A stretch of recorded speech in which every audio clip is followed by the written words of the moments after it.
Building 1 mostly takes the form of a traditional historical expository documentary. An expository documentary is a type of documentary style with its main purpose being to educate the viewers about a particular person, event, or in this case, a place, in a seemingly objective, well-supported, for example, through using multiple people to deliver information or having footage or photos support the information on screen, and narratively traditional, in chronological order of, say, the history of a place, way. The film fits this description for form and style in most ways.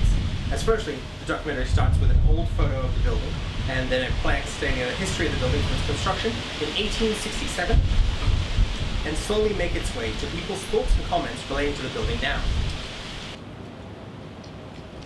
Information is presented in an objective and well-supported way through there being many different interviewees showcased in the film, allowing for different perspectives on the building's history, and hence no single narrative is easily pushed.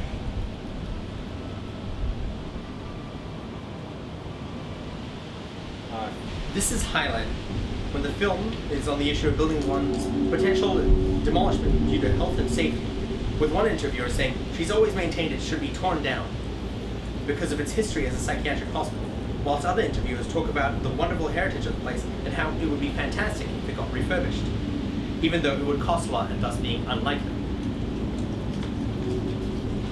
Information is supported with imagery, either footage showcasing the place now or old photos of the building, generally matching with what the interviewee is saying. Like when a woman is talking about her experiences with an inmate in the kitchen, it cuts to a photo of said kitchen.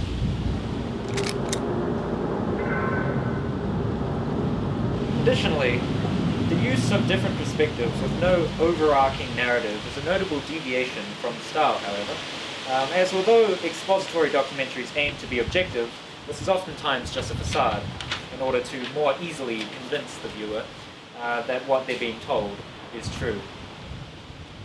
Building 1 subverts this, however, through not giving any narration, allowing for the audience to interpret information as it's given to them, as opposed to being told.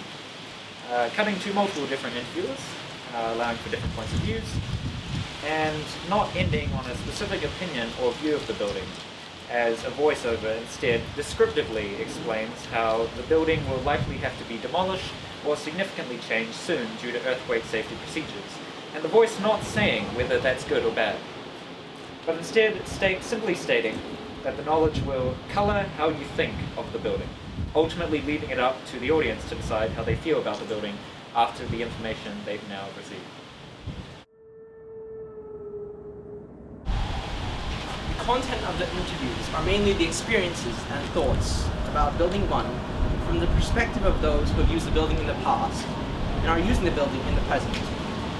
Those who experience Building 1 as a mental hospital share personal stories of things that happened while they were either a patient or someone working at the child lunatic asylum. For example, a nurse tells a story about how, whenever she felt not good enough and tired, she would go into the room of a patient who had dementia and could only say yes, and ask him questions like, "I am doing the job properly, aren't I?" to make her feel better about herself. Those who use the building in the present talk about what they think about the building as a school, as well as what they think about the fact that it used to be a mental hospital. Everyone who is interviewed also talks about their opinion on what they think about how the building was changed from a hospital to a school. Another example of a story about the mental asylum is when one of the nurses, when he was a child, he was brought to the mental asylum because he was acting out. And his principal forced him to go there and tell him, this is where you'll go if you keep acting out, showing the cultural norms as this is not a place of refuge, this is a place of punishment for people who have no control over their actions.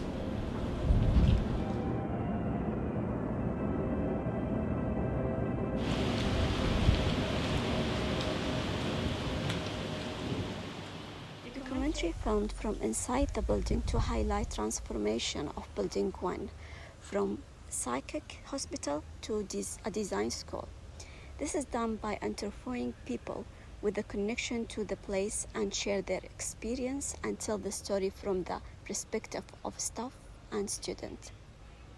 Plaatsman was eager to switch between past and present to express the passage of time.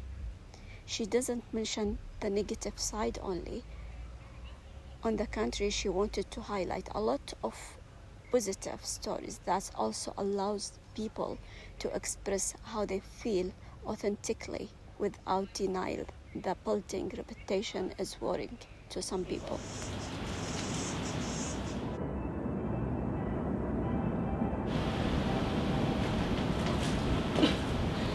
What inspired Bertie Plaatsman to make a documentary about Building 1 was she had studied Bachelor of Design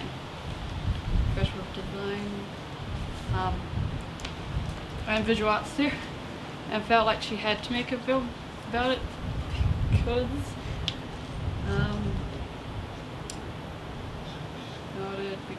after she made Close to Home another work of hers, she felt connected to the stunning landmark and also intrigued by its past as a psychiatric hospital, and wondered how the spaces had been used, who the former inhabitants were, and how they had experienced the building before when it was a psychiatric hospital.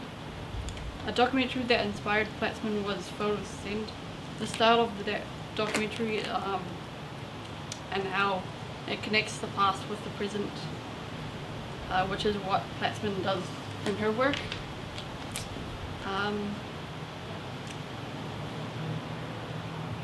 In Plaatsman's work, she uses connection, for instance, the relationship between people and their environment. With her